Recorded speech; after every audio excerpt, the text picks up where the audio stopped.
Welcome back to Bear Down, part of the Coach Steve Show. Technical difficulties got us here. We're here, finally here. Scheduled dates, technical difficulties. We're here. Talk about our dysfunctional Bears. Originally, we're going to go live a few days ago, but we called an audible way better than the Chicago Bears could call an audible and made the decision. And we're here to talk about the Bears. A lot has happened. New play caller. It's Packers week, injury reports, what the hell's going on in Chicago. A lot of people have some opinions, and here we are. It's our therapy session, but it's Green Bay Packers week, and we're here. And hopefully you're watching us while you're waiting for Mike Tyson to get into the ring. A couple fights happening before that one takes off. That is happening this evening. Does Tyson rip off Jake Paul's head? Do they call the fight? And if they staged it, as many think might happen, you'll find out later probably, because this is a Bears show. I got worried because I thought the fight was on right at 7, and then when I had it on Netflix, it showed like 3 fights happening before, and I was like, oh, we're fine. Oh yeah, classic undercards, man. Any boxing match, you gotta have the undercards. Gotta do the undercards. Well, I mean, this is a Bears segment, but who's going to win that fight? I want to say Tyson, but I mean, I could totally see this being a publicity stunt thing where one of two things happens. Either it's a long fight, but Jake Paul wins, and he wins by like essentially judging. They go full 8 rounds, but he wins by judge's decision. Or there's a no decision at some point from like a technicality, and they both just walk away with a bag of cash. Because, I mean, let's face it, this is either Mike Tyson trying to make a statement, and a lot of people are rooting for Mike to humble Jake Paul, or Jake's only 10 boxing matches into his career and is probably trying to use this to springboard or catapult himself up to a bigger legitimate match. You tell me which seems more realistic. I think it could be Jake Paul could be using this as, if I win, I've beaten Mike Tyson, but then you're beating a 58-year-old Mike Tyson. Right, but like look at what Mike Tyson's been posting online. Like, dude's been acting like he's in his maybe early 30s. Well, like even when you listen to Mike Tyson on Joe Rogan's podcast, the first time he was on Joe Rogan, they had a smaller table, and Joe was scared. He was like, I was so scared because Mike Tyson at his age was still like that person. Oh, yeah. Like he has a switch that he can just flip on. Dude's a straight killer. But he does look, oh God, I don't want anyone. Mike Tyson will never hear this. He does look old, but what I mean by old is old compared to what he was. That's what I mean by old. Not like he's in way better shape than I am at 58 years old. But that Tyson would still easily kick my ass. Oh, he would break my jaw 8 different ways, and the doctors would never put it back. But I think that Jake Paul is looking at this as, if I win, I've beaten Mike Tyson. If I lose, I've shown that I'll go against Mike Tyson, and I walk away with like $20 million. Well, and that's the thing. Like, you know, some of these boxing matches, like even at the end of the day, like think about the one that gets me and it's like put me off to boxing ever since, because I sold myself so much into the Mayweather-McGregor fight several years ago. I was like, oh, this is gonna be great. McGregor can totally come in here with the height advantage and like reach advantage and get him. And you know what? At the end of the day, it's a typical Floyd Mayweather setup. You know, they both get a bag of money, and but at least Jake Paul wasn't like a UFC fighter, like Conor McGregor coming from UFC background trying to box. I know. So hard. But at least Jake Paul has boxed. But Jake Paul, man, you got to have some respect. He's talking to him. I know Mike Tyson's saying shit, but that's just Mike Tyson. Jake Paul is saying a lot of shit. Jake Paul, I don't know if it's true or not, said like I would have beaten Mike Tyson in his I don't care what prime he was in. Oh, I know. Like, whoa. Like Mike Tyson probably would have killed you a long time ago. I can never tell what's like promotional material to rile people up online or what is actual quotes. I was excited for it, and then the only time it came into my mind that it was going to be staged was when Mike Tyson slapped him. I'm like, wait a minute. Like, this seems like a little staged. I hope Mike wins just because of childhood stuff of like, I know it's Mike Tyson. So you're like, I just don't know if he's going to knock Jake Paul out. But I do think if it goes a long time, that age could creep up a little bit. But that's my view. I'm not a big boxing person, but I used to be big in UFC, especially when I first got to college. But that was old school UFC, like before Conor McGregor and before all that. I remember Brock Lesnar got into the UFC, like that type of stuff. But yeah, so this is not a boxing podcast because I don't know shit about podcast or boxing. So how do we tie this in? Well, what Mike Tyson's about to do to Jake Paul, the Packers might do to the Bears. True. Feels that way. Chaos. Monday morning rolled around. Twitter is buzzing Sunday night into Monday morning. I think you and I were a part of that. Like something's got to happen Monday morning. Yep. All Matt Eberflus had to say was we're evaluating everything, and that was it. Kevin Warren didn't speak. Poles didn't speak. And even I'm like, oh, that's cool. And then nothing happened Monday. Nothing happened Monday night. Tuesday morning, boom. Shane Waldron out as the offensive coordinator for the Chicago Bears. Shocker. And then Thomas Brown, the wide receivers coach, pass game coordinator, will be taking over plays. And that was it. No other changes made besides that one. And I've listened to everybody talk about this. I think that move could have been made Monday instead of Tuesday. I have a feeling that they made the decision Monday and then it was just announced on Tuesday. I don't want to go as far as they made that decision. I want to believe Matt Eberflus didn't want to make that decision off of an initial pissed offness of the game. Mm-hmm. Maybe that's why. Maybe he had. A lot of people speculate that he didn't want to get rid of Shane, and then Ryan Poles came over his head and said, "You better make a decision on something." He was his guy. That was something we know. It was his guy. It's his guy he picked. But adds a little bit of extra tension there when you're going, "Oh crap," Yeah, like this isn't working. But you said it perfectly: is a head coach dead man walking. Coach walking. That's how I'm going to refer to it. When you fire a coordinator halfway through the season, when you were on the hot seat last year, and you fire him, that's not a good sign. No. There is a small possibility that a new voice, a new type of energy, a new different way of calling plays can help you sort of get back on track. But in the back of our minds, you would think no matter what happens from this season forward, they might move on from Matt Eberflus because this happened last year. We were in a bad spot about this point. Then it gets turned around. If it gets turned around, which as a fan, you want to see them compete, but then you have to think about it from a managerial perspective of this is the second year in a row where this has happened.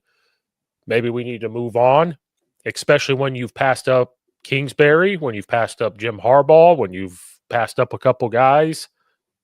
But ultimately, Shane Waldron wasn't getting it done as quickly as we wanted it to. I think there's a lot of pressure on this because of the roster. And they don't want to use the excuse of it's a rookie quarterback. And they're Yeah, I mean, you know how it is. You always give a pass to the rookie QB, no matter what.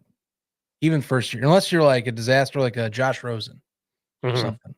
You know, even Bryce Young, for all the flack he got last year, you know, he still had part of this season. And some might say he's redeemed himself lately because Carolina's playing its best football in a while. Credit a lot of that's Chuba Hubbard, but Bryce Young hasn't been the reason they're losing. Right. So you have to be really a stinker, like a freaking, I'll throw this one at you. You got to be Cade McNown, man. Like that's the bar. I mean, that is the bar you got to clear to be considered. I'm going to keep playing you.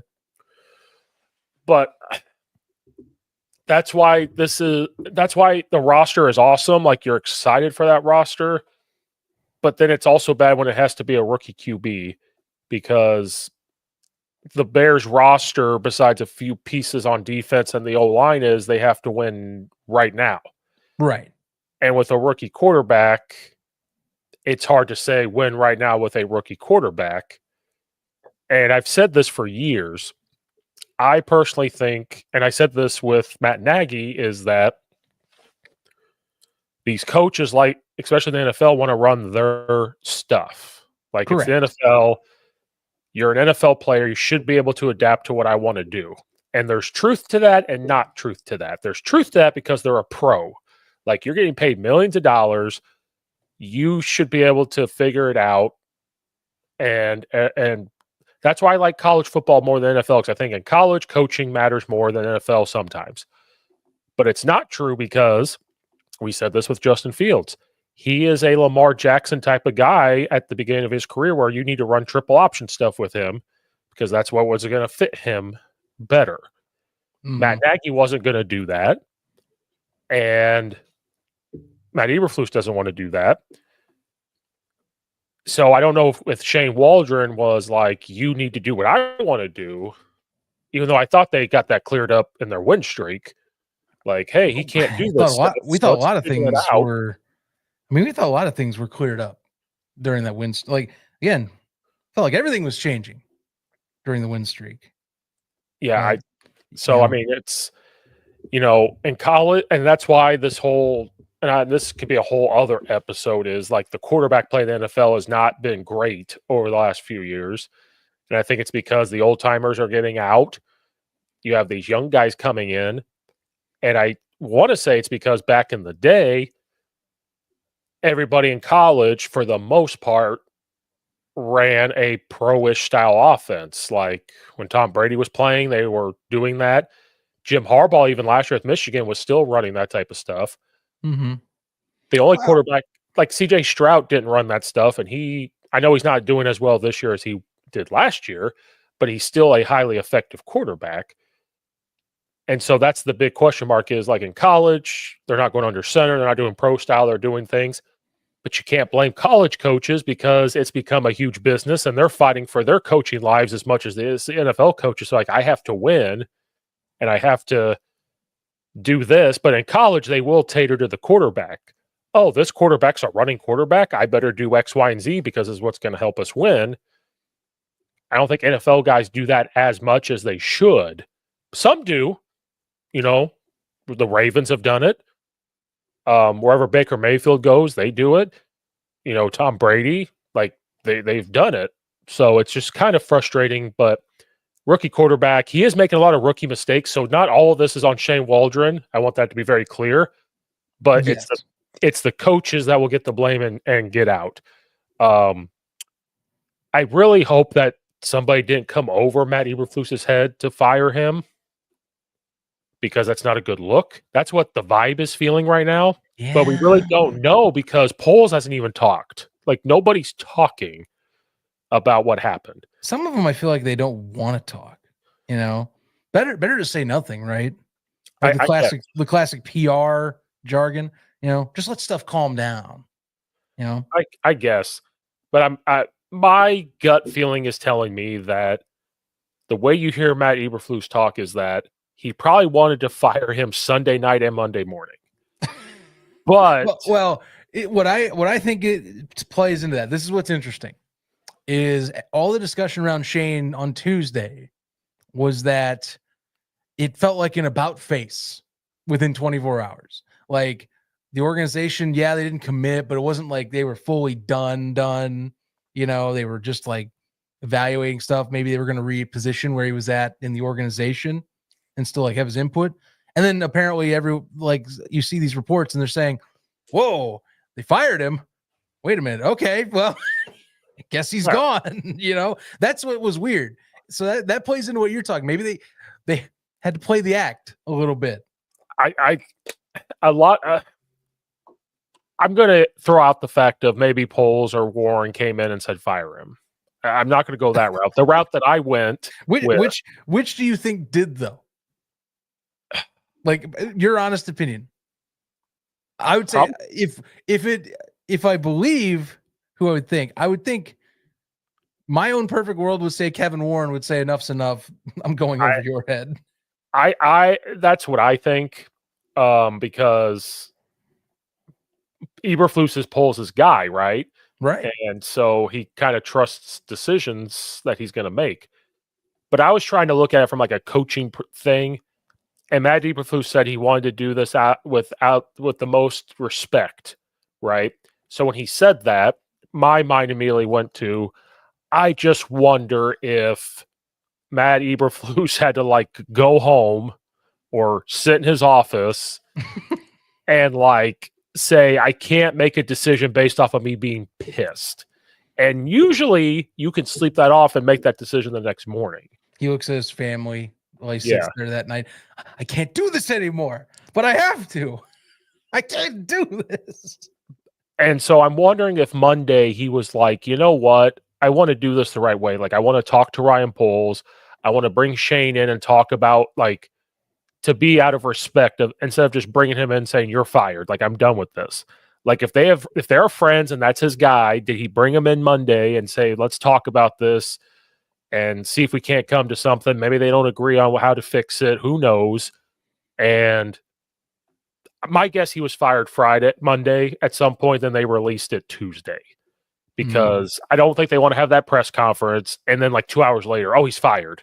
Oh, he's fired. Keilman, that would be funny. We're thinking about it. Canned.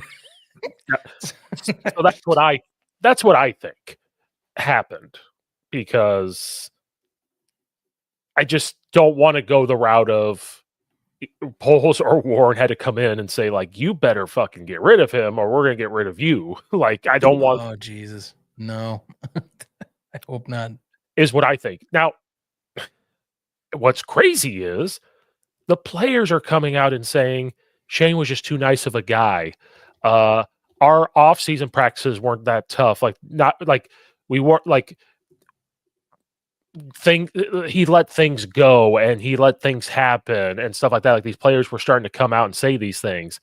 So now it's like, well, wait, what? Was it that dysfunctional with the offense? But then at the same time, Matt Eberflus, if you see that, put your foot down and say like, no. Like, but he's my hire. I trust. I don't know. I trusted him. I trusted you, Shane.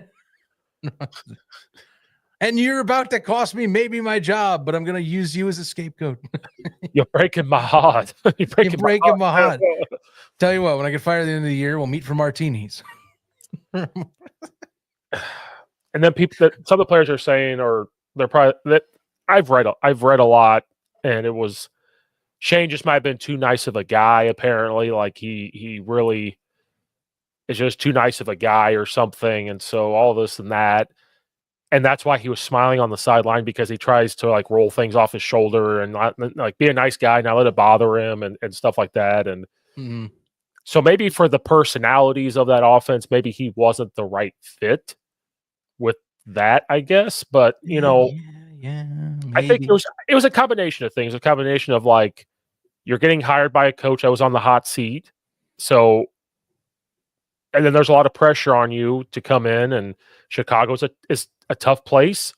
And, they have this talent in Caleb Williams. You have to develop him. John Gruden was hired by Barstool, and Big Cat asked him, how would you fix Caleb Williams to get him back in the right direction? And John Gruden's first response was actually something I didn't even think about. He goes, we're in week 9, guys. Like, it's too late. Like, it's too late to like. Oh no. He said, now there's things you can do to try to ease it, but he's like, the stuff I would do, you have to do in the off season at the beginning of the year. AKA dead coach walking is what I'm saying. Unless Thomas Brown happens to impress, but it doesn't happen like that often. You know, so these are it's a stopgap measure. This is Well, a stopgap measure. It's I will- classic fired coach behavior. I will say this about Thomas Brown. He coached in college, and then he went to the Rams. He was the assistant head coach to Sean McVay, which that's big time. Like, Sean McVay trusts you with an offense. Mm-hmm. Cool. But Sean McVay's always going to call offense. So you want to grow as a coach. You go to Carolina. Now, that's where the big thing comes in. Like, Carolina's offense was not good. But if you remember, they kept flip-flopping coordinators. Like, he was calling plays and somebody else was calling plays. So he never really had that opportunity. And they've said this week they're not talking much after the firing. After the firing happened, they talked. Now they've kept quiet. The only thing I've heard is that there's a little bit more energy on the offensive side of the ball in practice right now with him kind of. And remember, he interviewed for the OC job with the Bears. Yeah. So, I mean, Sean McVay said a lot about him. He really likes him and has been in that assistant role, has a ton of energy from his playing days. You see in film as well. So, like, I don't know. I mean, they needed something anyway. I'm not going to complain that you're putting somebody in. You needed someone, you know, but you have to also, you're stuck evaluating what, like, some track records, you know, he's got very limited, but like, it's going to stick a sore thumb that you were part of that Frank Reich regime and, you know, we're not able to get things going last year whatsoever. That's the other thing is, so you can't come in week 9 or 10.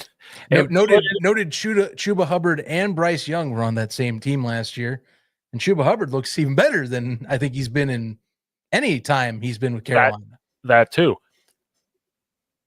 Bears fans, you're not going to see a brand new playbook. You don't come in week 10 and say, here's the brand new playbook, have it studied by Sunday or Saturday. There's still going to be similar plays that Shane Waldron was calling. Now, can he tweak some things in the passing game? Yes, he can. Mm-hmm. Can he get in different formations? Yes, he can. Can he motion and do different things to disguise the plays? Yes, he can. Can he call downhill run plays and stuff? Absolutely. So there's some of those things that we could see. I wouldn't sit here and tell everybody you're going to see a completely different offense, because that doesn't happen. Like, I again, they're NFL players. They should be able to do it.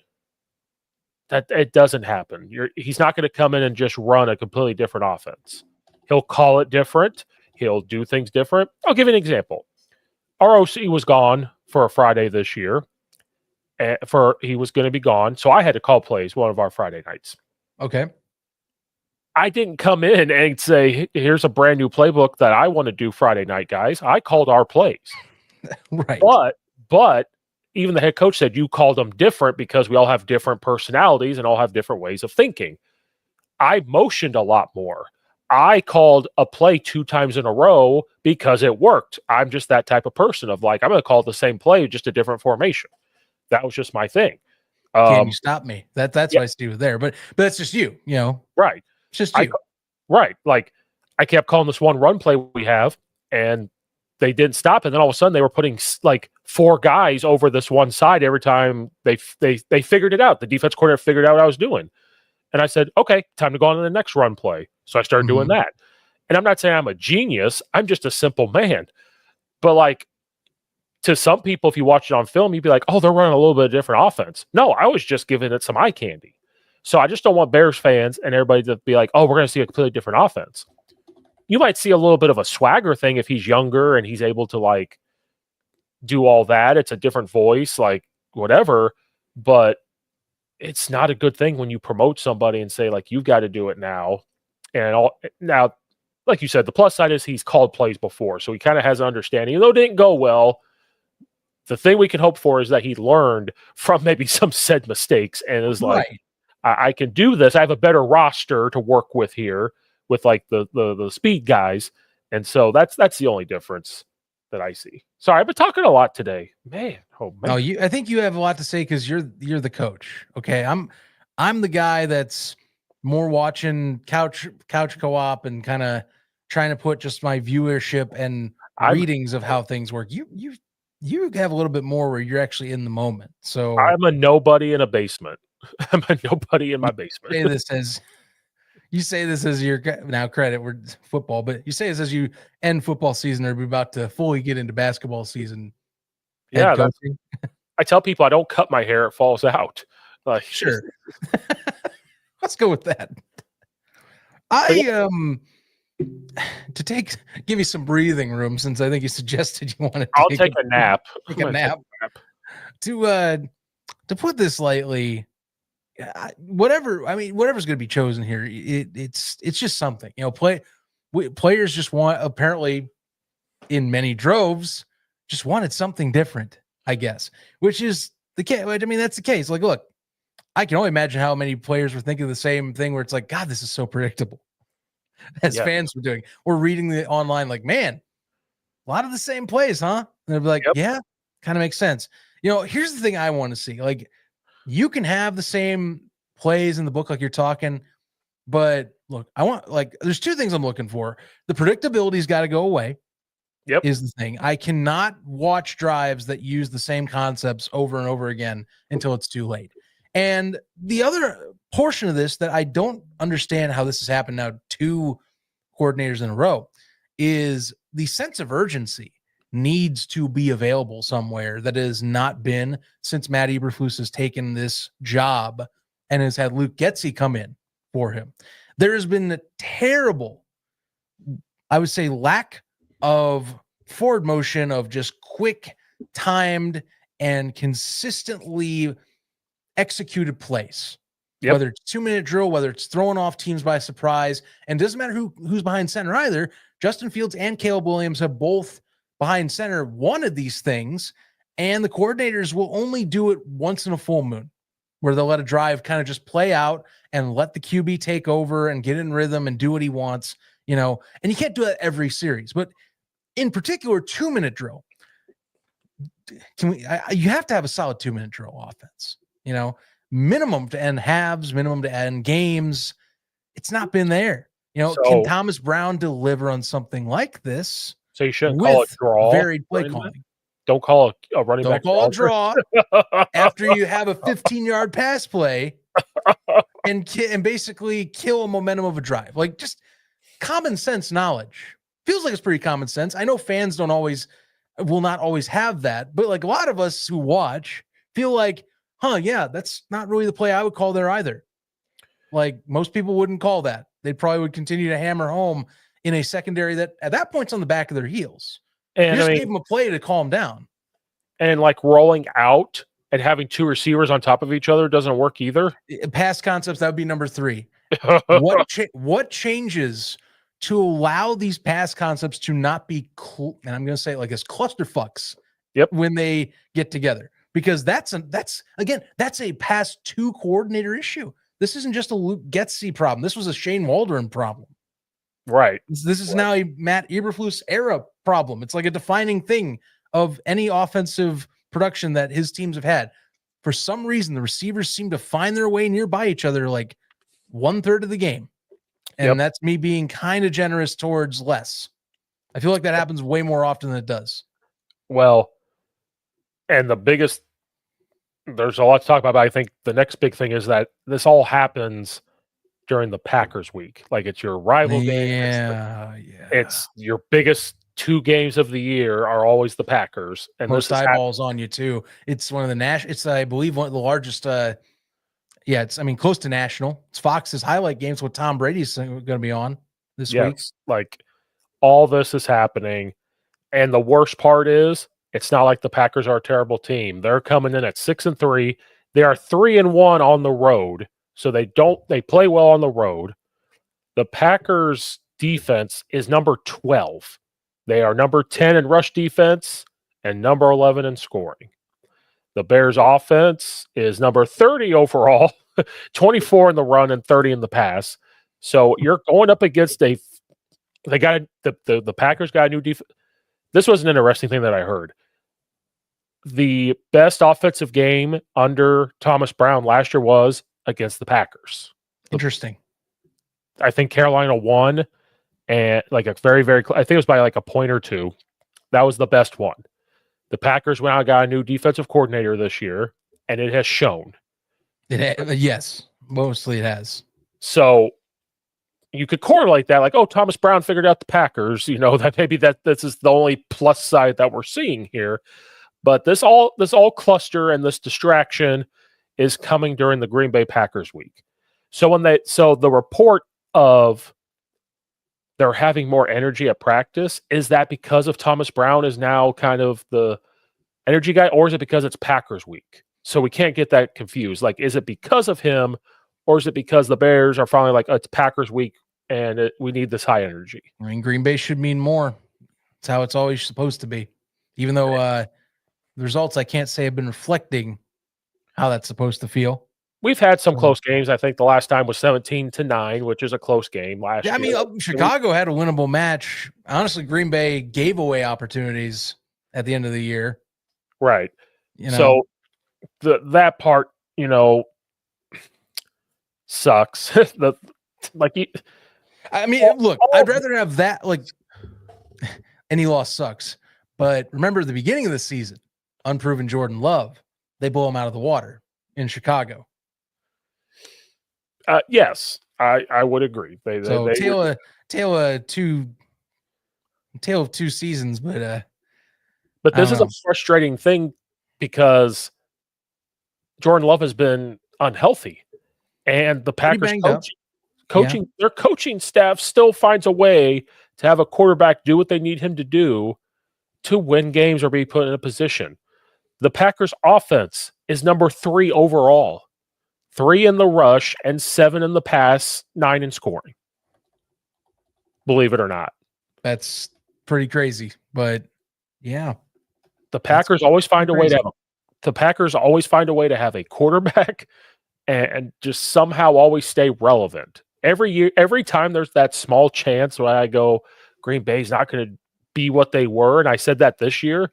I think I said it last year or this year. I said, I don't think the Packers are going to be quite what they were.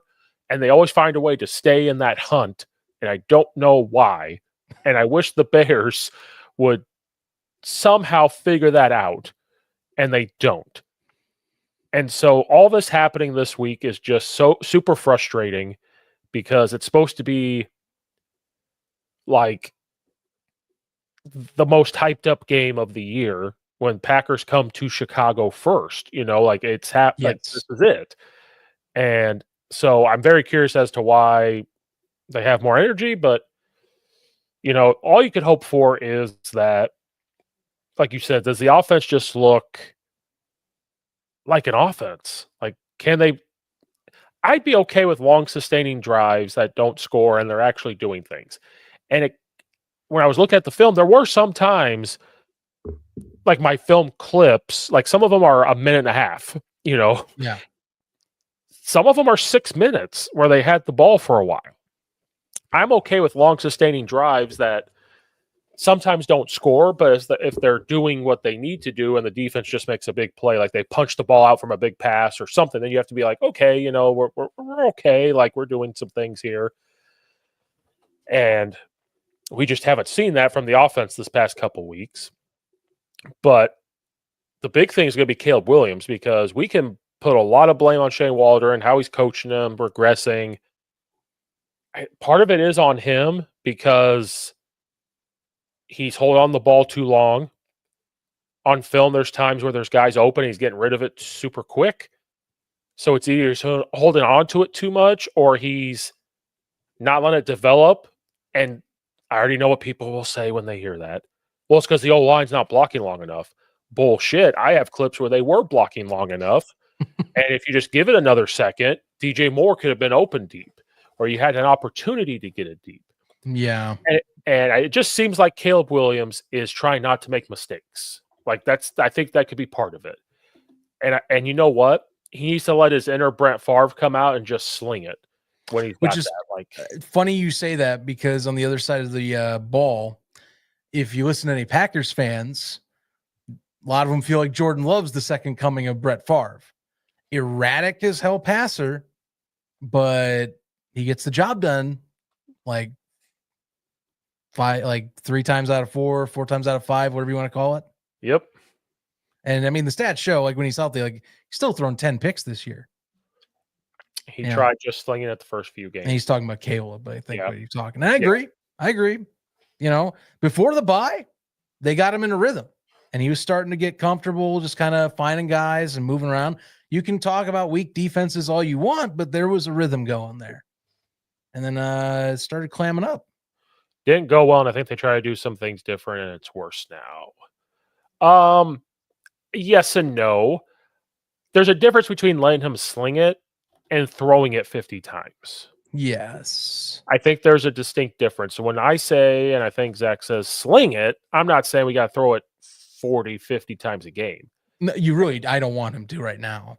No. Unless he's showing he's going to be able to do well with that. Remember, he's the worst passer in the league right now with passes 15 plus yards down the field. Right. What I mean by just letting it go is looking at the film, there were guys that he's good when it's 5 to 10 yard passes. Mm-hmm. He's pretty good at that because he has a strong arm. He gets it out quick when he makes that decision. I mean, he was slinging us, throwing it deep a lot for the first few games. I agree. I think that's probably his weakest part is throwing it accurately deep right now, because in the air raid offense, you will always have a deep option, but guys don't want to give up the deep ball. In the air raid, you're trying to find open grass and get the receiver the football. So, for example, like if you go 2x2 in Mike Leach's mesh, and I don't know if Lincoln Riley runs the same type of mesh, but you have the 2 outside guys run corner routes or these out routes, and then you have the mesh on the inside. So you have some type of like 8 to 12 yard pass option. Then you got a mesh concept, which is probably only going to be about 5 to 6 yards. Sure. Y cross, same thing. You have a vertical guy, you have it out, you have the Y cross getting 20 yards, and you have a dig coming in behind it. So you have now 2 deep routes and 2 intermediate routes. And you're looking to get green grass, and worst comes to worst, you get rid of it to the running back, and it's just a longer handoff. That's the way the air raid people think.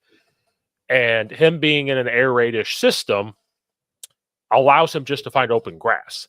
Now that you're in the NFL, you actually kind of have to throw them open in the NFL because you're going up against dudes now, you know, like everybody on the starting defense for the Packers were the guys on their college team. So, so I think that's an adjustment period that he's trying to kind of fight his way through it a little bit. But the big thing that helped during the win streak was Swift was running the ball pretty well and making some big plays in the run game. So now you're putting that defense in a bind of, well, they're running it pretty well. What do we do? But then you're starting to see defense start to figure out, okay, if we stop the run, make Caleb beat us. Like put them into that uncomfortable situation of beat or at us. least slow it down. I mean, they've at least kept Swift with under 4 yards a clip, like since since the bye week for the most part.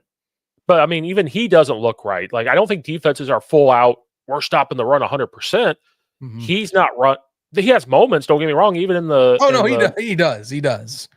He has much moments. better as long as we're not seeing an Indianapolis performance again, where we have to talk about paying a guy 3-year $24 million again. Then, yeah. But again, the O-line, like one thing I want to see is with Thomas Brown is, yes, can you sprinkle in some wide zone and a little bit of inside zone for Caleb Williams? Absolutely you can. Every NFL team's doing it. What I hope to see from him is downhill runs like power, duo, stuff like that to really just say, you know what, O-line, this is what you did 2 years ago. You did a little bit last year. Let me call those type of plays. And you know what? Swift, and I hope Thomas Brown does this. Swift, if you're not going to be that guy, Roschon Johnson's coming in, and he's going to be the guy that gets downhill for me. Like, Yeah. that's just what's going to happen. That's what I want to see. I want to see different personnel guys around. I want to see the tight end more involved, those type of things. But you have to make Caleb Williams comfortable.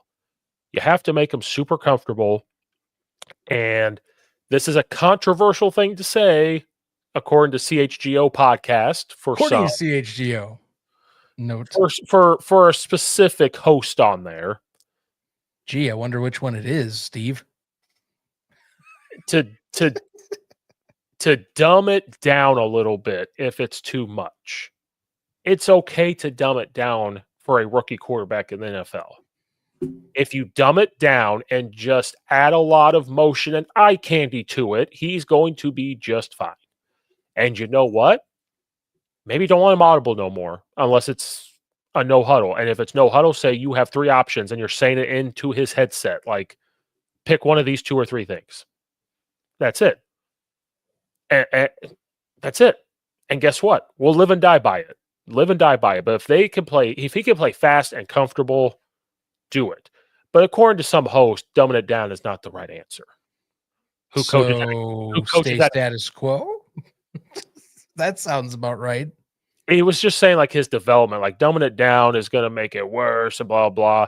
And again, this is coming from a guy that coaches a Catholic League high school that can recruit their fucking kids, and he doesn't understand what that stuff means. But anyway, I digress from that. I digress. Bajan will be starting by Thanksgiving. Well, we'll get to that part. We can't leave that because I have been double checking what I had heard on like passing, and and it doesn't look good. I think that that's not discourse I want to hear about, is all I can tell you. Yeah. So, a lot of things need to happen. But like you said, I think we get our tackles back this week, which is going to be good for Caleb Williams. It's going to be good for the run game. We did get rid of Davis. That was the other move they made. Wasn't it? Nate Davis is now cut, and it's amazing because I thought he had some glimpses of being okay this year, but people were saying that he should have been cut before the off. Now it's looking like that. As someone pointed this out, it's adding to a growing list of Ryan Poles misses as of late. Remember, Davis was brought in 3-year, $30 million deal. Not crazy by lineman standards, but it's still respectable. That's starter numbers. And really, the production we got in 2 seasons out of the 3-year deal makes you wonder, and that was considered like a budget meets high value production pickup, right.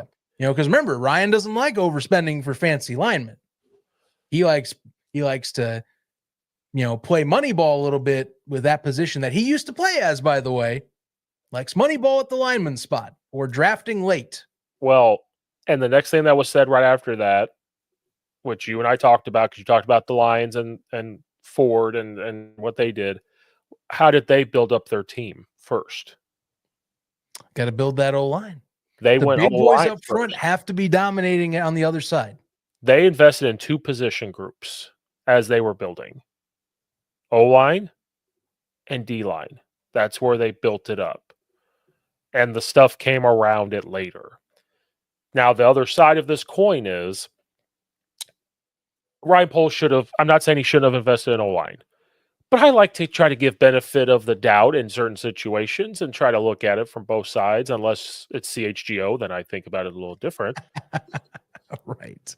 It was probably hard for Ryan Poles to sit there and say, DJ Moore's available. How do I not try to get him? And I don't question. What I question is undervaluing a position you used to play. I think that's what is so damning to me. Like part of what he was brought in. Remember, he's a player's GM. He's a former lineman for Kansas City. I don't know. And the Bears. I find that the most and the Bears. Yes, thank you. Yes, I don't know. I just find the irony in that situation cannot be understated. It's what I tell you. It sucks. I just think I'm not giving him a pass for not building up the O-line. He could have done some things. But I get your point. You're trying to say, I wouldn't pass up on DJ Moore either. The deal was there. I still agree, but I'm just saying I find it. There are funny coincidences with just certain things how they played out. I think in his situation, like how do I pass up not trying to get DJ Moore? How do I pass up not signing, or getting Allen? How do I, not draft a quarterback where I'm not really trusting the one we have now, and those type of things? How do I not, I get it from that aspect, but then you better hit free agency pretty hard and say, can we get something, or sacrifice somewhere else and try to get some linemen, and just completely whiffed on the evaluation of our O-line as it sits and the health. Like, I like Tevin Jenkins, but he is a health guy. Like, he's hurt again, like that type of thing. Like, you need that. I know. He's banged up consistently. And you can't blame everything on that, but like it sucks. It sucks a lot. Sucks a lot. But yes, to what our viewer said, Tyson Bagent, he thinks will start by Thanksgiving. Well, that was the whole spiel Sunday night and Monday morning before the thing was like, okay, changes are going to be made. And everybody said, Eberflus is fired, Shane Waldron's fired, or they will bench Caleb Williams and start Tyson Bagent against the and they had that report come out that they were supposedly considering it. Now, this is where things get interesting. Not only do you have players saying that that's false, but ESPN 1000's claiming that it came from inside-ish source trying to start some shit at Alice Hall, is what it sounds like. Well, that was the next thing. Was they said anonymous players have gone to Matt Eberflus and everybody and said that they want to bench Caleb Williams. And then all of a sudden you have DJ Moore saying nice things about Caleb Williams. You have so-and-so saying nice things about Caleb Williams. And then, like you said, then the report came out of, was it Tyson Bagent's dad that started? I swear to God. Like, talk about, this is where you get lunacy and like this is how teams fall apart. Oh my God. I swear to God, I hope that's not real at all. Well, there was a picture saying, I didn't see the picture. I just saw the writing as I was scrolling on Twitter yesterday, maybe. And it said, the anonymous player for the Bears has come out.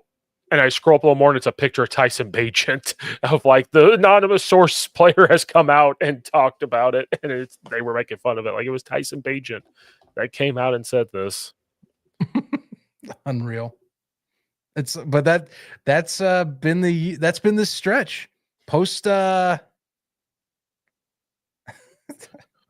freaking bye week, man. His dad, Tyson Bagent's dad, I forgot, is an Olympic arm wrestler. Don't mess with that guy. Fun fact for those that did not know. I considered that to be an option for the Bears, is benching Caleb Williams, and that was brought up before because he is struggling. And so the next part of this is, let's say Sunday the Bears go out and Caleb Williams looks exactly the same. The next week, Caleb Williams looks exactly the same. Like it's not getting better, and he's making bad decisions. Then it's going to come back and say, oh, so was it all Shane Waldron's fault? That's going to be the next part is, oh boy, here we go. Was it all his fault? Because we all know we're all blaming Matt Eberflus. I don't think anybody is like getting away from that.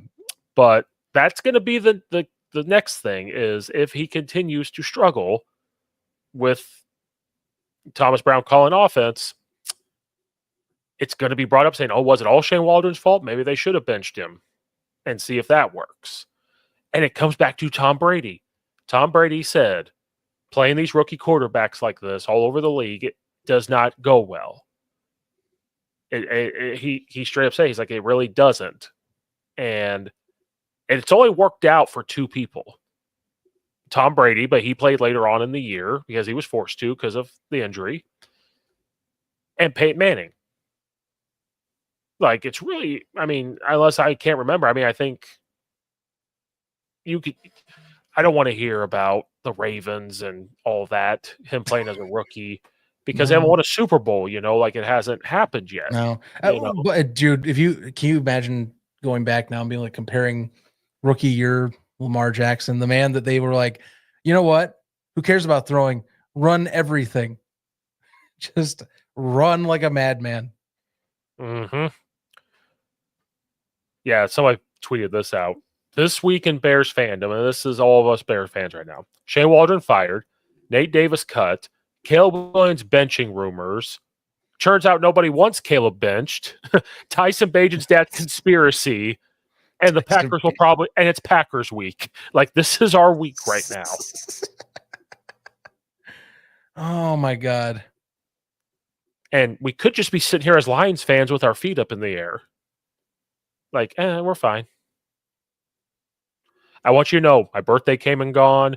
I didn't ask for any Lions. By the way, I feel bad. Happy belated birthday. I did not reach out to you, so I'm sorry. Gonna own up to that a little bit. It's just another year closer to death. It's okay. That's just all. Wow, Mike Tyson. I didn't think we'd circle back, but you just had to find the one thing that he was also being talked about this week. What do you think about this match? We're all just gonna die anyway. Damn. I think all the leaks are the front office putting the Caleb possibly benched idea out into the media to soften the media storm when they do eventually bench him. I mean, you're not far off. Ooh, if that's the front office, that's the front office. Could you imagine that? Yeah. Ryan Poles after drafting him, like, you know what? Sprinkle that in. What a turmoil the Bears have been. We've come a long way from the offseason in week one to this. Do they bench Caleb Williams? I would tell you no a couple weeks ago, and the more we're getting through this and the way he plays, because he's not playing well. He's not doing the same things. I still lean towards no because of the money they're paying him. He's the future. He's a talent, whatever it is. Mm. If this continues, I could see them just finally saying, you know what? Bajent, you're up. I mean, if they can't fix it with a switch in the coordinator, that's the next step. Like they don't want to do it, but at some point, do you do it? Now, it's funny because this conversation isn't related just to Caleb this year.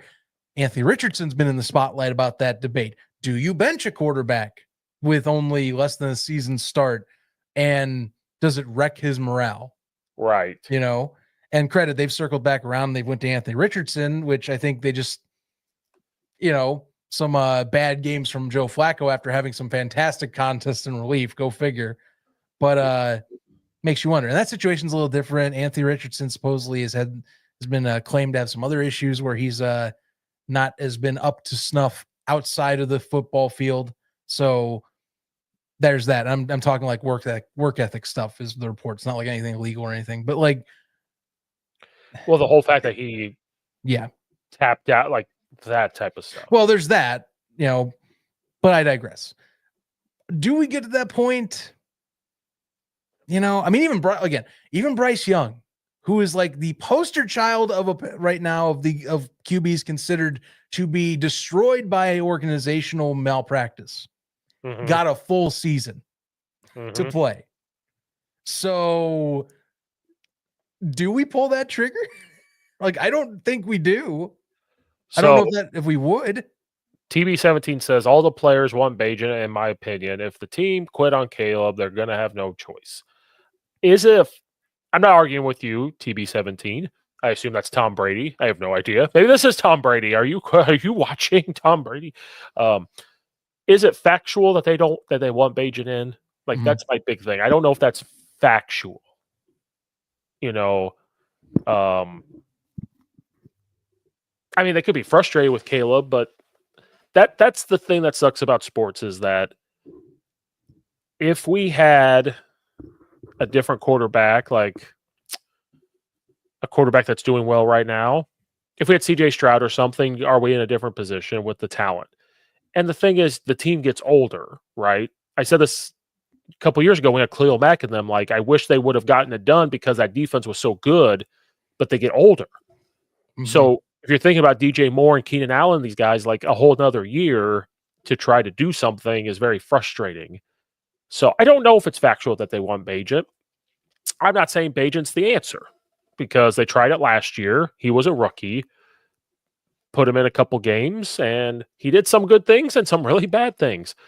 But I think what's interesting to people about Bajan is he's exactly what I described Caleb needs to be, is that when he does pass, he's slinging it. Like, he's going to make that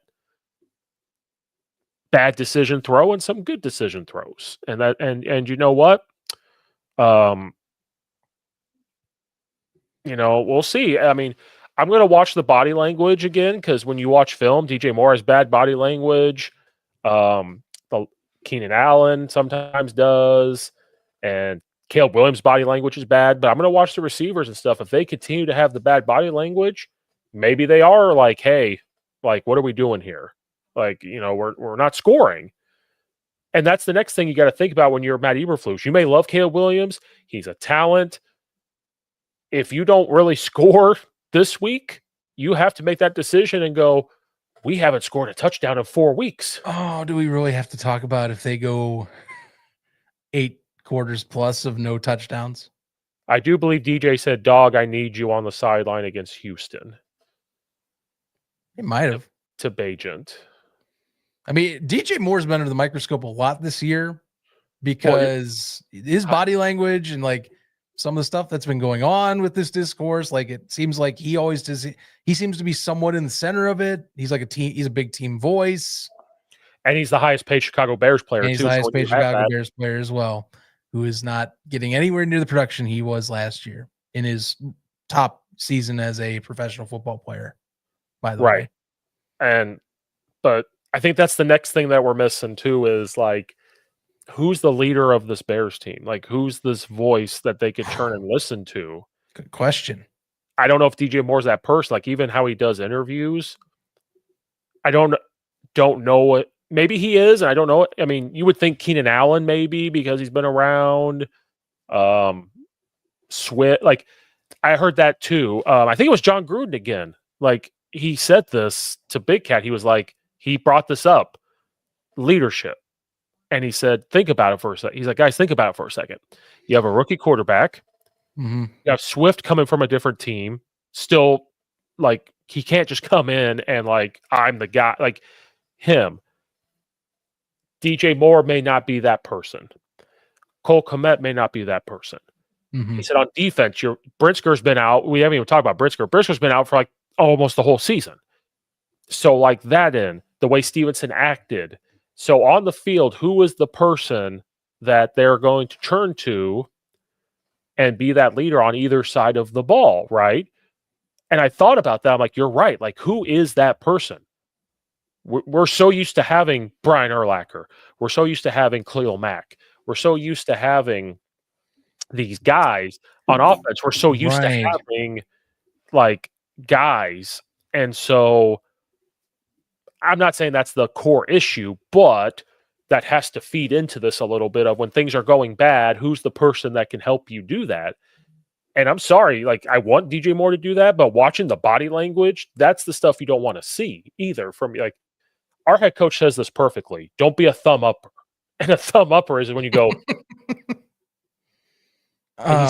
he says thumb upper, and you just kind of get lost. Yeah. And, or like this, like that thing. Random skew. Have you ever watched Clone High? No. Okay. Well, there's a joke where in the joke is like anytime they get confused or like are trying to understand what the character's going through, they just do hang on, let me turn my head. They do this. They just do like the hands to God or whatever they call it. Right. Just view that. Anyway, yeah, I mean, you need someone that needs to take initiative. He said our leader right now barely plays. I don't know if it's Mercedes Lewis, though. He hasn't come off like that. Well, that's like personally, I always thought it was going to be TJ Edwards, but TJ Edwards kind of likes to avoid the spotlight. Right. And I never hear anything about like him taking charge. He's just a great lunch pail guy. Like he comes out to the field, you're guaranteed to get 10 tackles a game or like something like that. And he's always going to be in the middle of the action. But like, if I think leaders, I don't think him. It's like Jalen Johnson's the closest one I've thought of that actually mirrors that. Right. On the offensive side of the ball, there's really, I don't know. I mean, DJ Moore is vocal, but do you consider him like that leadership one? Caleb Williams got a lot of that credit at the beginning of the year, but is the confidence still there? Doesn't seem like it. And that's what I worry about. Is he was confident at the beginning? Like he got praise all camp for being like he's ahead of the game. He's like a vet, and now it's like ghost town, nothing. Yeah, you know. And so I thought DJ Moore was that person, and maybe he is, and maybe it's not working. So it's like, who's that person for each side of the ball? Right. And you're missing your guy on defense. Brisker, I think, was that guy. Like he wasn't afraid of that. And Kyle Gordon's been banged up, but he's not the most vocal either. And I'm not saying they're not. These guys aren't. I'm not saying they're not leaders. Like you have, like you said, Mark Lewis. He's a. I'm going to try hard in practice. I'm going to lead by example on how things are supposed to be done by example. Maybe not the most vocal.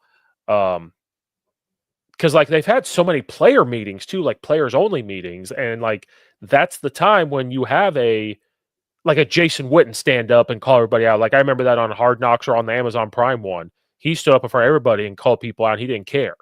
Like I guarantee you, Lance Briggs and them did that. I guarantee they stood in front of everybody and said things. You know, but like, who do the Bears? Who is that person? And hard to say. There's no definitive answer. That captain's patch is on those jerseys, but I don't feel like any of them really have grasped it since the beginning of the season. So, no. So John Gruden said that, and I thought about that too. Like, you're right. Like, you know, there is no Tom Brady. There is no Peyton Manning. There is no, I mean, I know Jay Cutler wasn't the most vocal person, but after his retirement, you hear about how he would say things like in the locker room. So, like, you know, you don't have that right now. You know, Caleb Williams could be that person, maybe. Not saying that, but like right now, you're a rookie, and I was curious about that. When things go bad, I think I said this to you. When things go bad, I'm curious to see what kind of Caleb Williams we're going to get. We're not getting the crying, we're not getting the whatever, but we are getting bad body language. We are getting frustration. We are getting. Is he as vocal as he was? I don't know. You know, I want to see Swift stand up. I want to see DJ Moore stand up. And again, why is it not Keenan Allen?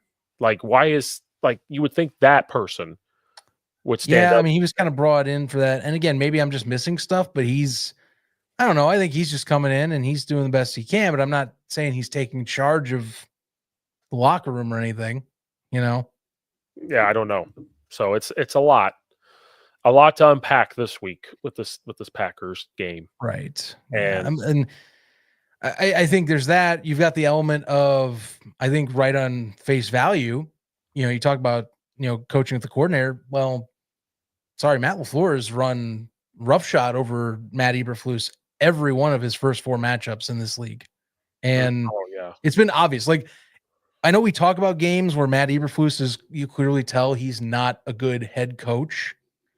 The Packers games seem to be the ones that he like shows his worst traits elevated.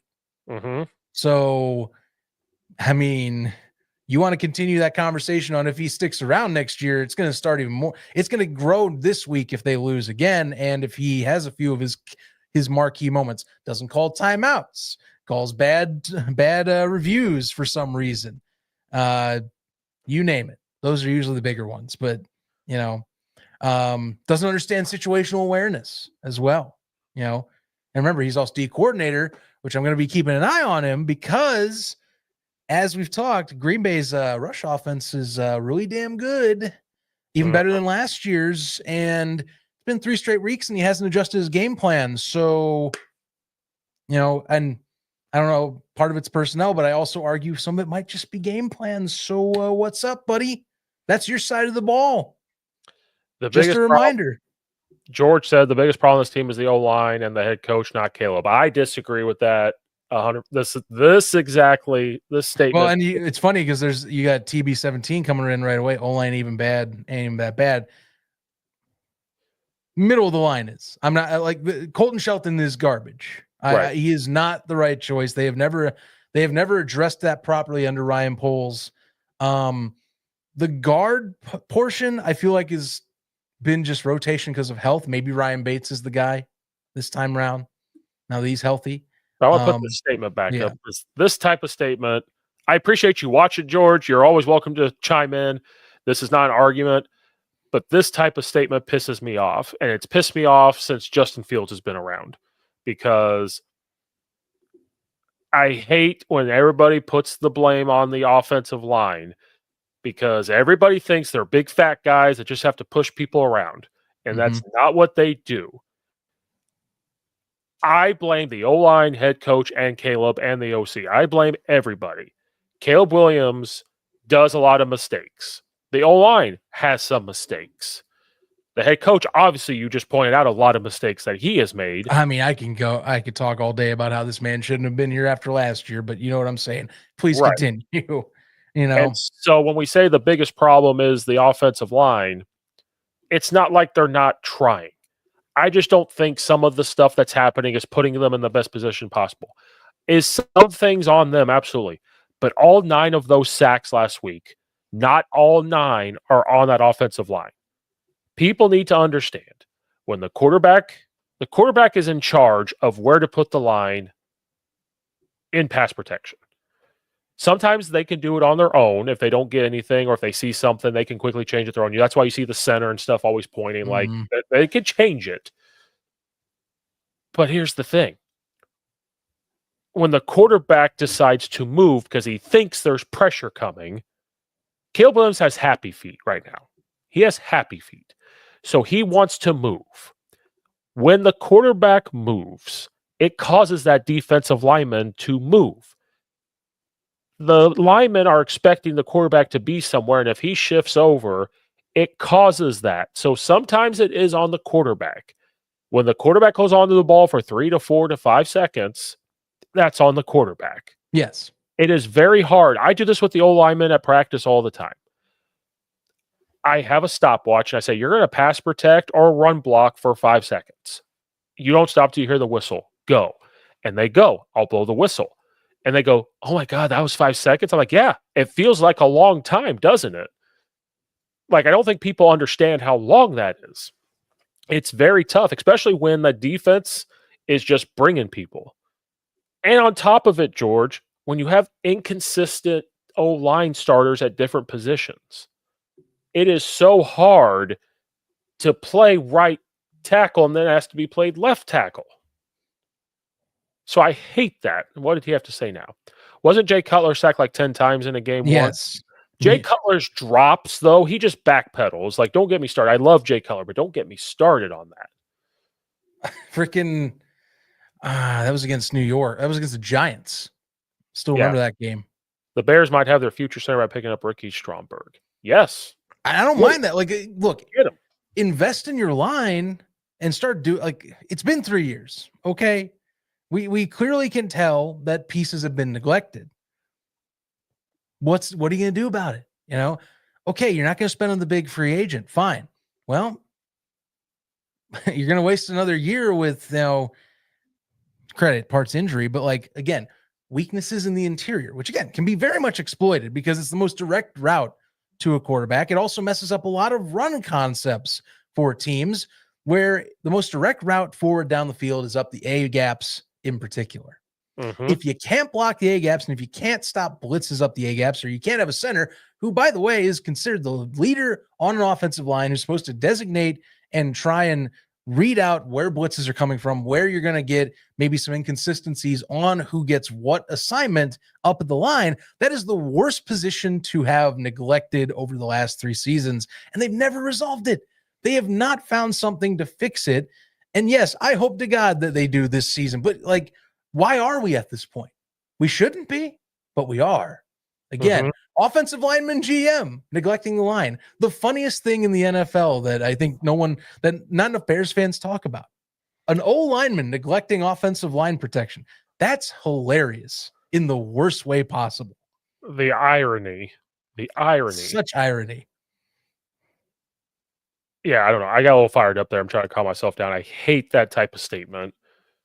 But it has been a big part of the conversation, and that's not just you, national news outlets too have been talking that, it isn't just that, so It's not the line. It's there are a lot of instances where it is scrambling, or panic. More so, I think post bye week again. Tough stuff. Yeah. And here's the thing, like the hope is your starting tackles this week help mitigate some of that, and you can get back to focusing on reading routes and not having to worry about not trusting who's in front of you. Maybe that's part of it. Like I think you brought up, I don't know if you said it already, but Green Bay's they don't excel at that stat. This isn't like you're going to be buried alive. Yep. But you still got to play. Arizona ran roughshod over you, and injuries be damned. 6 sacks from the Cardinals is kind of ridiculous when you look at the rest of the season production from their unit on the front seven. I'm going to show George something. I'm a little fired up from that. I love it. All right. We got the film session. Let's see what we got. Here's a sack, and I want him to tell me if this is the old line's fault or not.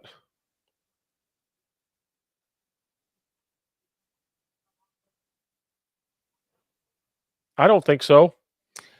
No. Now, let me ask you this hypothetical here. The third element of the entire pass play. Is it a coverage sack? So the guy that made the sack is this guy. He comes all the way over, but he's not blitzing. He's just over here, like you said, playing coverage. It's like a delayed stunt is how you're talking. Or he just finds another avenue because the play breaks down. Because if you watch... It's a delayed stunt. Yeah, but he's waiting. He's a spy, essentially. He's a spy, and it's a linebacker, for God's sakes. That's what they're doing. Everybody's standing up. He's a real lineman. He's a lineman. He's a lineman. They brought their backers in. So they can switch this and say, okay, I'll come over here in coverage. You go blitz. And, I mean, I think it's not bad. Like, he's keeping them away. He's keeping them away. This guy leaves, so he comes in here. But if he continues to leave, the center's not going to go chase him. If everybody can understand that. Do you have the all-22 like overhead shot of this? Because like this one feels like a coverage sack. I'm going to be honest with you. Like right off the gate, you can see that man coverage over here on the right is like pristine. So this is cover zero, pretty much, because you got one guy here. They're all here, or it's cover zero, or it's man with a robber. He's watching because they got two guys back here. This is a delayed coverage stunt. He's just waiting. And that's all it is. Like, now everybody's covered pretty well, but look, could somebody tell me something? But don't you have the safety over top? Yeah, but look, he ain't going to get there. You don't think so? Throw it over here. I don't know. Actually, I would take this all day long. If it's one-on-one and he is over here, he's not even on the hash. He's not over here. If I see this and I'm Caleb Williams, right here, you let the ball go and you're trying to get it here. So new deduction. Does he not trust himself then? Well, that's what I'm saying. Because if he truly believes that's one-on-one, then I'm ripping it. But to me, that reads that he thinks. To me, that reads he thinks the safety's going to get over to either side. Well, like and you have one on the bottom here. You've got a DB that's played a cushion. So the route's either got to be in to break that cushion, or he's going to run right into that cushion. So that's what Rome does. But that safety doesn't lean or cheat one way or another too bad. He actually plays pretty disciplined. Yeah, I let it go right there. Okay. But you aim over here because that's super tough to get to, in my opinion. And I can't tell. I'd have to look again. It looks like he's looking that way. And again, maybe he's freaked out by this. And that'd be more who's right here on this 3-man set. Yeah, and so now I think Caleb's probably thinking, okay, this guy's running an in route, so if this guy is dropping, this is what's going to be open. Yeah, but this is like a really deep in route. Like you would need to cut that off way earlier. But then again, I don't like this. I don't like. What's this concept? I mean, like the only shallow routes, maybe this, but by the time he's not finding it and there's not enough there bail. There are level plays. This is called a level play where they're both running because you're trying to get their eyes looking one way and it opens up somebody. But level routes usually happen right where I drew them, not up here. Sure. I feel that. And so I don't understand that. But yeah, I mean, I tell a high school quarterback, you see one-on-one with one high, you're taking a shot. So if I'm telling a high school kid, no, I just don't like this release. That's what slows it down. He goes like there. I don't like that. Especially when you're even. When he's even like that, just boom, get outside. Get him on your hip so that way you show. Yeah. So there's a lot of variables here in just one play. But with the old line, they're doing the best they can. Because he's hooked onto a guy, the center's hooked onto a guy, and if he's deep, you're not going to say go get him. But who do you have back here? You have Cole Kmet and Roschon Johnson. Right. Which Kmet, of all that talk, like, it would have been nice. He does a check release, though. Right. At that point, though, Caleb's not looking for that. No. Which I guess you could label that on him because if he's not finding anything that quick, you could have a dump off, would make some yards. But are you able to look that way? It looks like he zones in on the left side to DJ Moore's one-on-one route a lot here. Well, I'm going to see where Caleb's looking. Oh, yeah. We'll find out now.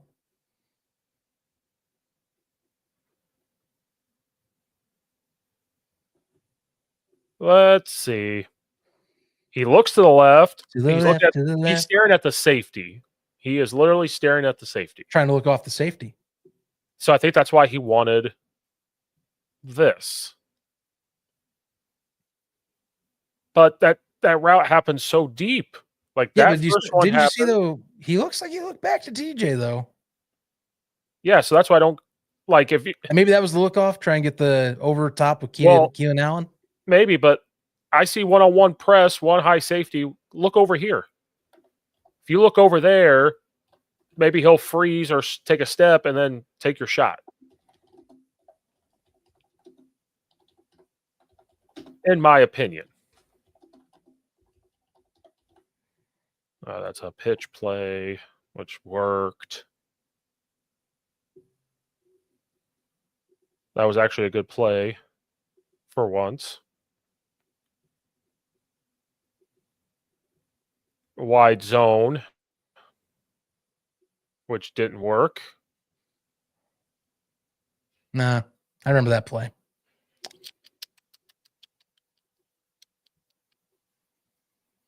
Okay, here's another pass play just because George has got me all fired up. George, he's just trying to make sure he's reading everything correctly. Oh, the O-line did pretty good there. Yeah, you let it go. But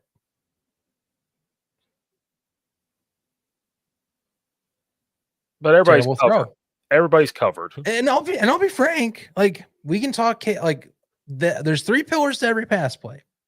And I'm not gonna lie, I know I don't get all 22 film watching this game on the broadcast views, but I thought a lot of the plays New England did a fantastic job on man coverage. Yeah. I mean, you got they were surprisingly good.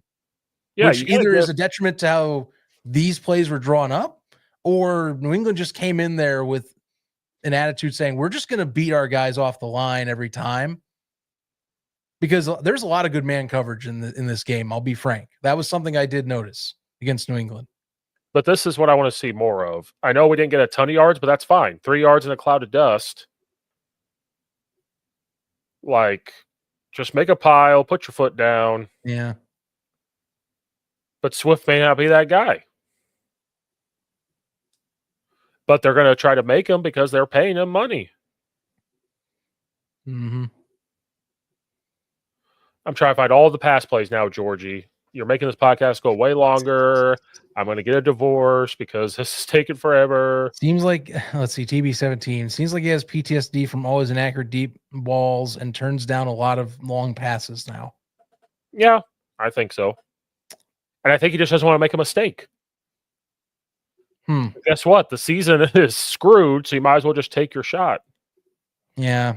Now you see this? Becomes a regular pattern, here in that last few years. Doesn't want to make a mistake. Now this right here. Mistakes. Everybody's going to blame the O-line on this. 1, 2, 3, 4, 5, 6, 7. 7 in the box. And you have 5 guys. Right. Now they don't bring him, so they bring 6. Now I know we're keeping 6, but look how they overload this. Why the hell would he go inside? Well, it's not a good look for Roshan. So look, they're bringing 1, 2, 3, 4 here. 1, 2, 3. Now he should come over, but then he should come over. He should get that. But he's paying attention to this because they probably blitzed before. Yep. And because, like, right now, he be covering him. The safety's looking at him. He's got him. And they're going to blitz here anyway. Like, that's because, look, he's staring inside. He's staring at him. That's probably what they're thinking. And the O-line's not going to see him move like that. Yeah, when you see the safety with late roll. But that's not really the point of this play. I mean, it's a mismatch up front either way.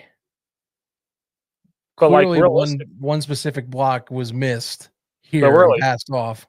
He should be here. He should be here. They should, but already, I guarantee you, he called a fan to like, hey, you got to look here. And then when he doesn't come, it's super hard to come back. So now the center has to be here. Now you've got this guy coming and this guy coming. It's super hard to ask that. But to be frank, to your point, well, we talked about this in games past where like I'll watch a blitz on the outside and we talk about, who's the choice. To be fair, you're supposed to pick the inside guy more often than not. So as to make the outer rushers have a longer length to get to the quarterback. But this is where communication with the quarterback, running back, and line has to happen. Like, hey, he's head up. I'm defending the line here. Oh, yeah, yeah. Talking about how you play this. Like, to be honest with you, because if I let go, and you don't know the stunt, of course, so to be fair, but say that's not stunted. I mean, you're just going to let a free rusher closer to the quarterback go at your quarterback. So yeah, because this is overload right now. The question is, he's wondering who's blitzing. Is it going to be the DB? Is it going to be who's over here on the left, covering up Cole Kmet? Yeah, because he's going to be this DB. He's staring inside, so they're probably thinking blitz, here, and he's probably responsible for running back. And then he comes in late. So they're just bringing all these guys off the edge. Great by this is all great by New England. Fantastic.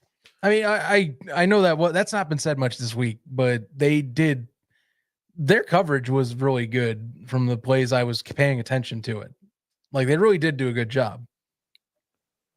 Like, realistically, send him on a hot route and make this guy a decision of if he goes with the running back, that's one less guy coming. So now he's here.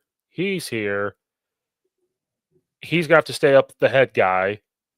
Caleb just looks at this, and if it's not there, throw it out of bounds. Mm-hmm. That's what it is.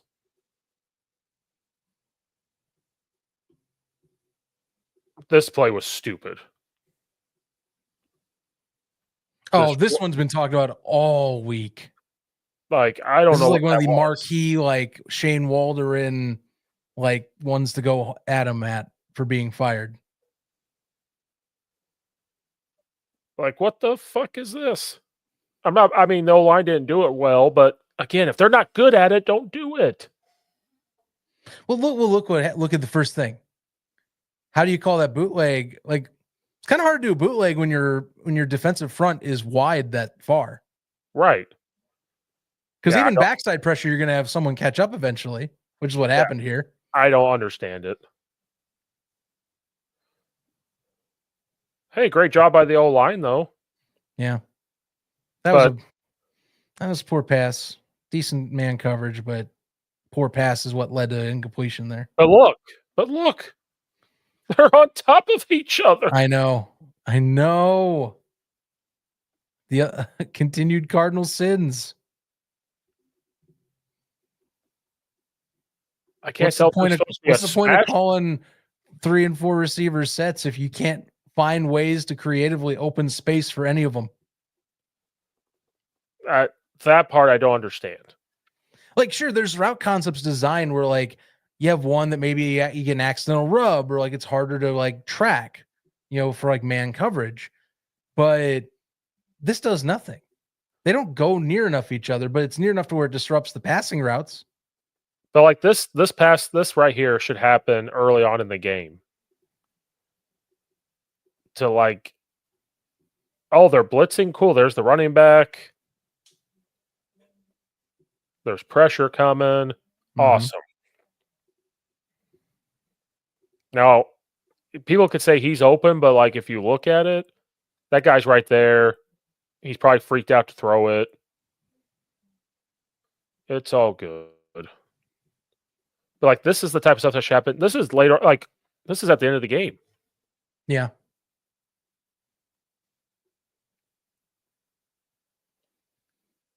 Tough caller. Yeah. How the hell did that guy? It's TB17.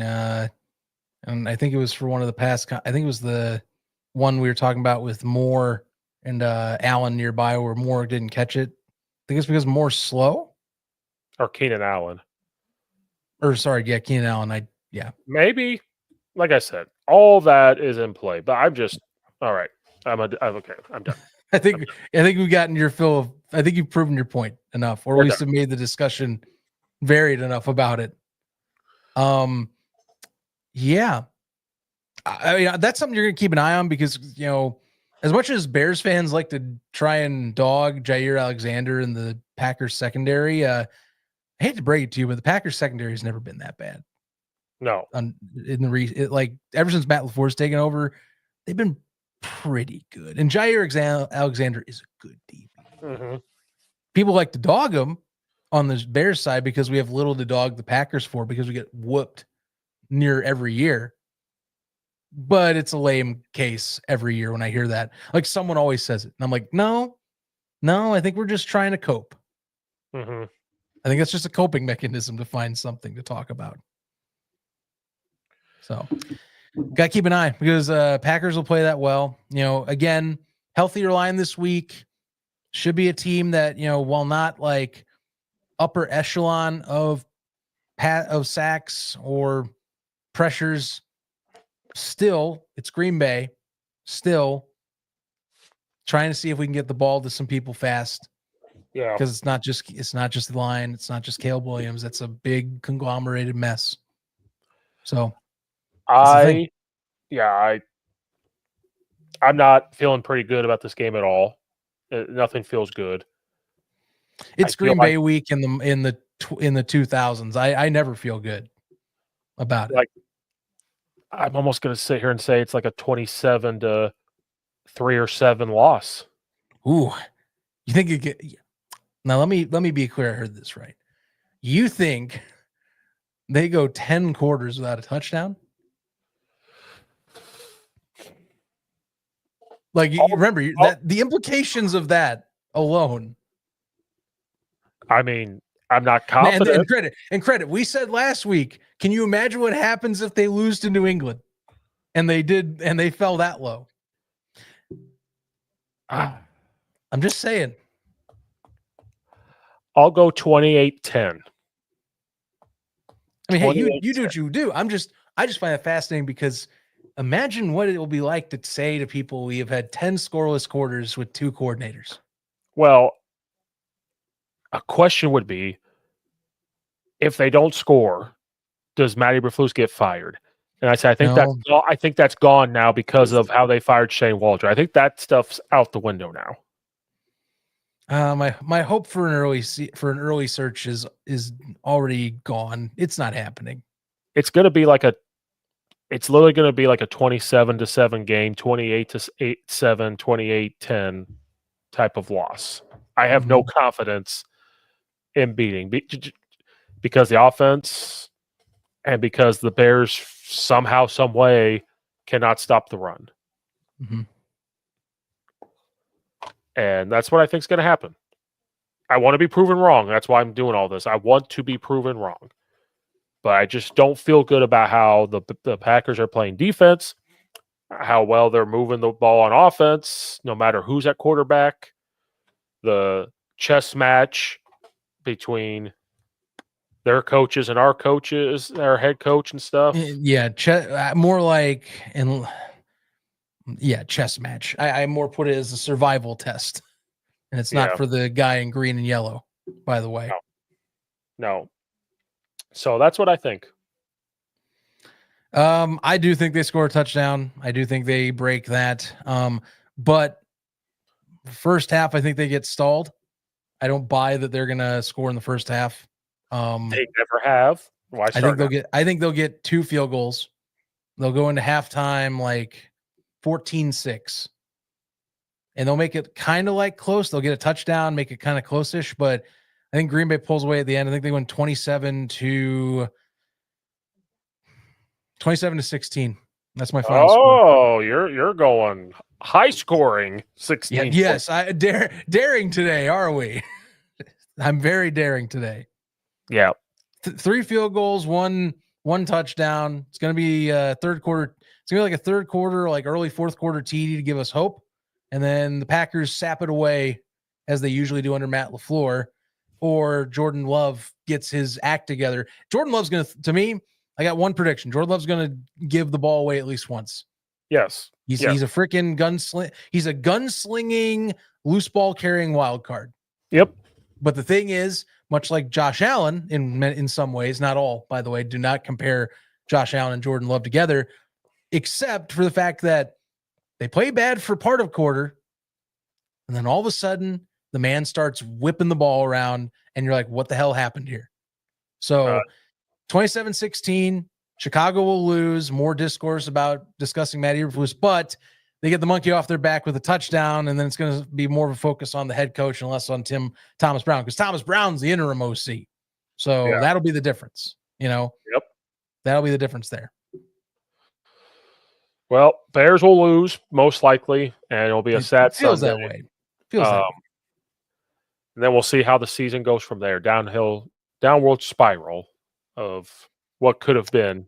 Insert flushing noise. So TB17 thinks 27-13 seems on par for the course here. Yeah, he one less field goal, but that's fair. It's fair. I'm being optimistic on the 3. I think I can get 2, 3. I'm rolling the dice. I'm feeling frisky today. Well, there you go. I got nothing to lose. What do I care? I have nothing to lose. I'm doing this for the heck of it. Well, thanks everybody for watching and or listening. I think we covered everything. And the Bears will probably lose, and it'll be sad, and then we'll see what happens with Bears Twitter after that. So thanks everybody for watching or listening. We'll see you guys next time.